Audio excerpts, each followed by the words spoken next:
The glass in my hand was warm, not from the champagne, from my grip. Her father's words still hung in the air like smoke that wouldn't clear.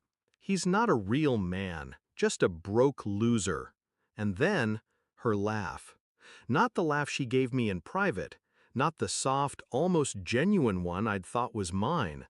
This one was sharp, deliberate. A laugh that told the room she agreed. Applause. To them it was just a joke. To me, it was a scalpel. I didn't speak, didn't smile. The smile would have cracked. Then my brother's chair scraped back. He didn't ask permission, just stood, his small hands trembling, a folded envelope in his fist. He told me to read this, if they ever disrespected him. Every face turned. The band stopped mid-chord. And I realized the night I'd been waiting for had finally arrived. This wasn't sudden. I'd felt the fault lines for months. Hairline cracks beneath polite dinners, quick kisses at the door, her phone angled away just slightly when she texted.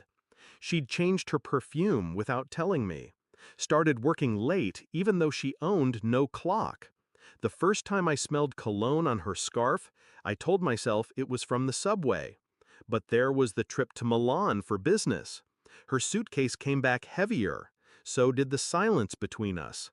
The night before the wedding, I couldn't sleep. She did, soundly. Phone on her side of the bed, locked.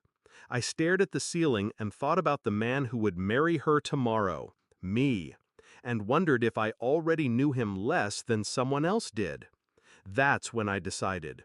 If the cracks split open in public, I wouldn't stop them.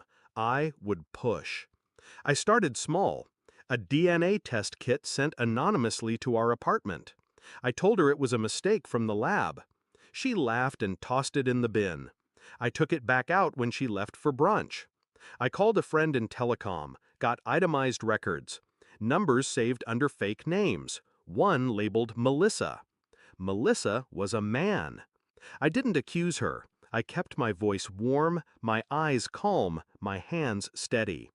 Every lie she told was another brick in the wall I was building behind my back.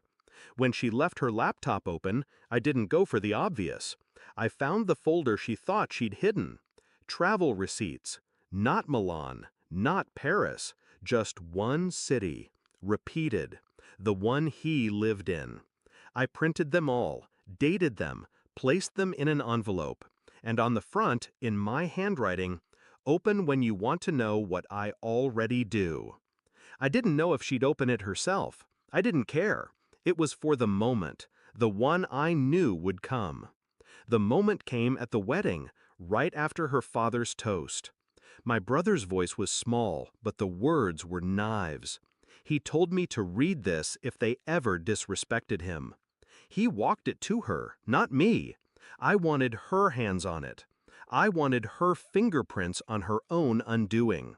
She unfolded it slowly, like she already feared the paper. Her eyes scanned, stopped, scanned again, faster. The color drained first, then the breath. Every receipt, every date, every lie, there in black ink. The last page was the DNA test result. Negative. I watched the tremor in her fingers. She looked up at me, searching for mercy. I gave her none. I took the mic from the stand, didn't look at the crowd, only at her. Marriage is trust, I said. And trust is something you either have or you don't. I told the room the truth in 10 sentences. No shouting, no tears, just facts. Her trips, her lies, her lover, the child that wasn't mine. Gasps from the guests. Her father's face twisted, but no words came. She whispered my name like it was a lifeline. I let it fall between us. Then I stepped away from the altar, left the ring on the table, and walked down the aisle alone.